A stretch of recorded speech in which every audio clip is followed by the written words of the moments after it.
Hey guys, welcome to my channel. Today we will talk about Prerna Dheda, Pammi Dheda and Mitthu के बारे में कि उनकी लड़ाई प्रेरणा से क्यों हुई है। पम्मी धेड़ा ने अपनी एक वीडियो में बताया था कि प्रेरणा इतना गिर गई है कि वो प्रोफेशनली भी उसका नुकसान करवा रही है। वो इवेंट्स में जाकर इवेंट ऑर्गेनाइजर को बोलती है कि अगर पम्मी आएगा तो मैं नहीं आऊंगी। फिर भी पम्मी जैसे तैसे एक इवेंट में गया तो प्रेरणा वहां से चले गई। एंड इसी बात से पता चलता है कि प्रेरणा में कितना ईगो है।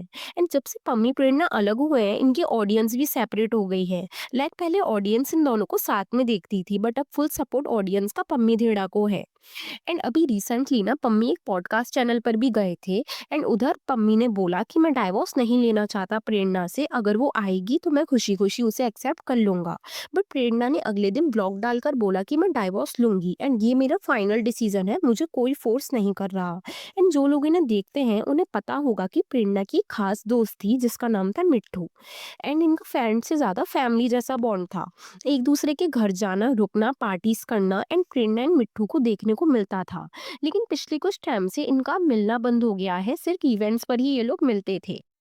बीच में इन लोगों ने एक दूसरे को अनफॉलो वगैरह भी कर दिया था। और अब जब से पम्मी प्रेरणा अलग हुए हैं, मिट्टू पम्मी को फुल सपोर्ट कर रही है। जैसे वो पम्मी की वीडियोस वगैरह लाइक करती है एंड कमेंट्स वगैरह भी करती है। एंड अब मिट्टू ने प्रेरणा एंड उसकी फैमिली को अनफॉलो करके कंफर्मेशन दे दी है कि वो पम्मी को सपोर्ट कर रही है। फिर प्रेरणा को अनफॉलो करने के बाद मिट्टू ने एक रील भी लगाई थी जो कि मैंने स्क्रीन पर डाल दी है।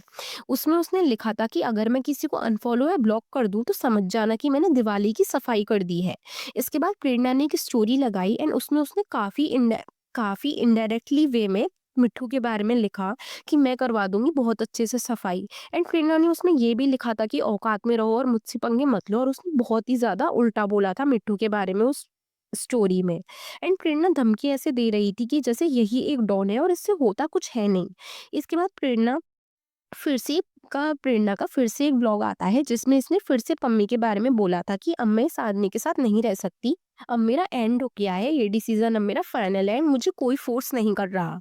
मैं झेल रही हूँ इसे 7 साल से इस आदमी को, पर अब मुझ पर बर्दाश्त नहीं हो रहा और मुझे कोई फोर्स नहीं कर रहा, ये मेरा डिसीजन है। एंड मुझे एक बात समझ नहीं आती, चलो मान लिया कि जब इन दोनों ने शादी की थी, प्रेरणा नादान थी, बच्ची थी, प्यार के अंधेपन में इसने शादी कर ली एंड नोना पैदा हो गई। बट अगर कोई भी औरत एक आदमी के साथ आज के टाइम में परेशान होगी तो वो सेकंड बेबी कभी कंसीव नहीं करेगी। उसको पता होगा कि मेरी मैरिड लाइफ में इतनी प्रॉब्लम्स हैं कि मुझ पर एक बच्चा नहीं संभलता तो मैं दूसरा क्या ही करूंगी, कहीं दूसरे बेबी को भी कोई प्रॉब्लम ना आ जाए। एंड अभी कुछ टाइम पहले इसने खुद ने बताया था कि इसका मिसकैरेज हो गया है, तो ये सेकंड बेबी प्लान क्यों नहीं करेगी। अगर ये इतनी परेशान थी तो गाइस आप कमेंट में बताना कि आप मेरी बात से एग्री करते हो कि नहीं। अगर कोई लेडी अपने हस्बैंड से परेशान होगी तो वो क्या आज के टाइम पे बेबी कंसीव करेगी, वो भी second baby. And she was lying. दूसरी बात इसने ये बोला है कि डाइवोर्स का रीजन ये है कि पम्मी इसके साथ मारपीट करता है। इनके डेली व्लॉग्स आते थे एंड अगर मारपीट होती तो कहीं न कहीं चोट के निशान दिखते। हमें क्यों नहीं दिखे इसके चोट के निशान कि मुँह पे सूजन है या आँख के पास लग रही है। एंड पहली बात, तुम सहने वाली औरत नहीं हो। हमने देखा है तुम पम्मी से कितनी बदतमीज़ी से बात करती हो और इसने कभी उसकी रिस्पेक्ट नहीं करी। और इसके मम्मी-पापा के भी व्लॉग्स में हमने कई बार देखा है कि प्रेरणा अगर कोई प्रैंक वगैरह वीडियो बनाती थी तो इसके मम्मी-पापा का काफ़ी जल्दी हाथ उठ जाता था, स्पेशली इसकी मम्मी का। एंड इसकी मम्मी गाली वगैरह भी देती थी। एंड प्रेरणा ने एक बार खुद कन्फर्म किया था कि जो उसके फॉरहेड पर निशान है स्टिचेस के, वो इसकी मम्मी ने इसका सिर फोड़ दिया था। अगर यही बात इसने अपनी मम्मी से क्यों नहीं कही कि अगर इसकी मम्मी इतनी एग्रेसिव हैं तो वो इनको छोड़ के क्यों नहीं गई, क्यों रह रही है इनके साथ? मुझे इस लड़की का कुछ समझ में नहीं आता। पहले तो इसने पम्मी के लिए अपने मम्मी-पापा को छोड़ दिया एंड अपने मम्मी-पापा के लिए पम्मी को छोड़ रही है। एंड ये लड़की किसी की नहीं हो सकती।